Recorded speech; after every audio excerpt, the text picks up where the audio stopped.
Hey everybody, I wanted to do a detail video for the Babymaker, or the Part 5 Hero? There's way too many Part 5s. There's upwards of 15 or more Part 5 gloves. I'm not sure why so many were made, but there's an obnoxious amount for us replicators. But I wanted to do a detail video, go over some of the major details and some of the smaller details people may not know. So, first of all, one of the most obvious is the new detail of the 6 folds. I guess technically it's 7 planes, but 6 actual fold lines. And also the very, very thin solder spills, which is something specific to this glove. It hasn't been done on any other glove that I'm aware of, just the Part 5s really, and Part 5s that were used in Part 6. And I'll get to that eventually. But it's a unique feature to this glove. There's also another detail in these sort of kind of hybrid looking blades. It seems like they tried to mix the Part 4 and like 1, 2, and 3 blades, where they gave it this arch, but it's much flatter and straighter like the Part 4 blades. It's really interesting. There's also depending on the glove, a decent amount of red paint on the tips. A little bit on this one, a lot more on others, and some it even goes onto the stalls in the back plate. But there's small amounts of paint on this particular one. Some other more specific details would be these indentations here on the index tip.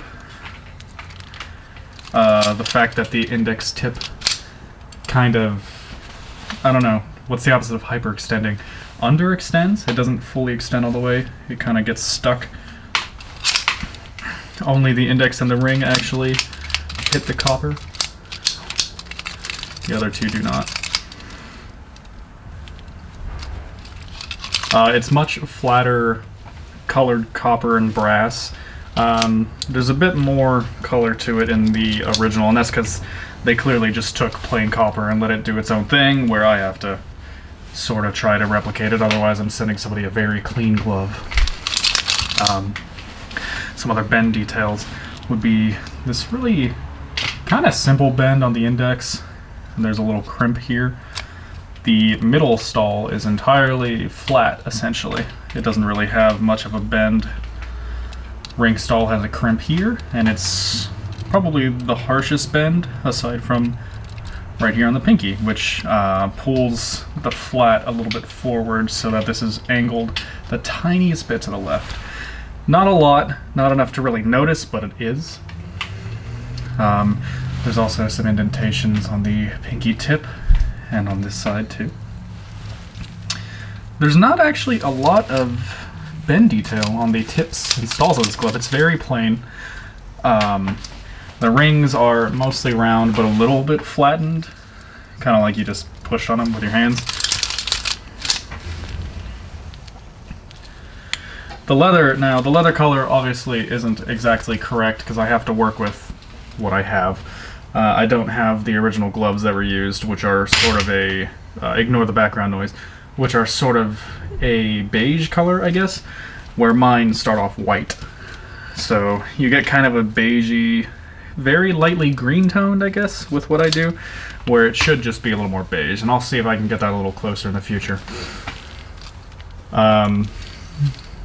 You also get this streak of dark going down the center. Not much weathering anywhere else, really. A little bit on the fingers, but it's mostly just that streak of dark. Sorry, out of frame. Red ball, like the other gloves. This glove uses the larger rivets for some reason. Some of them don't. Some of them use the small rivets, so some of the 5s, I mean.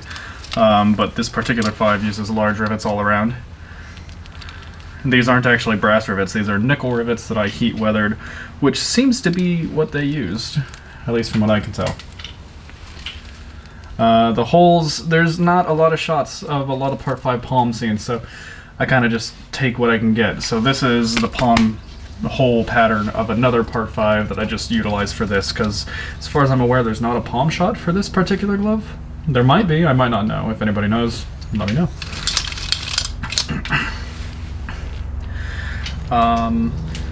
This particular glove has a lot of small random spills, little tiny dots, big trails on the tips, little tiny specks here and there.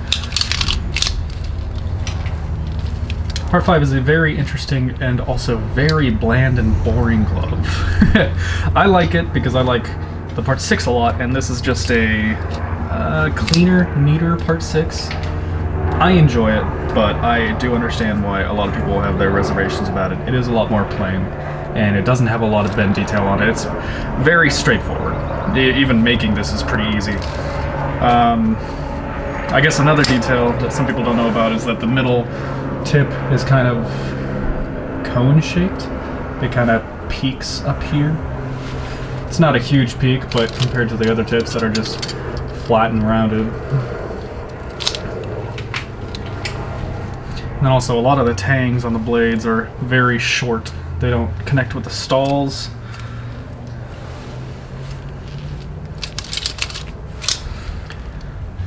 If there's any other details that anybody wants me to point out or has questions about, let me know. But as far as I'm aware, for this particular glove, I covered most of it. This does use actually screen use templates. The Part 5 templates are readily available online if you look them up. And I got exact measurements from the guy who owns the screen use templates, so that's very nice. So this is, technically speaking, a template glove. So if anybody wants a very accurate 5, I'll do my best. And for this particular glove, I charge $280 plus shipping. Still a lot of work, even with the simple stuff, because solder spills I take a long time on, so I get them right. I have to engrave and then fill them and then clean them. It's a lot of work. If it weren't for the spills, it'd probably be cheaper, but you'll notice that every spill glove costs quite a bit more. But anyway, let me know what you guys think, and let me know if there are any questions for this particular glove.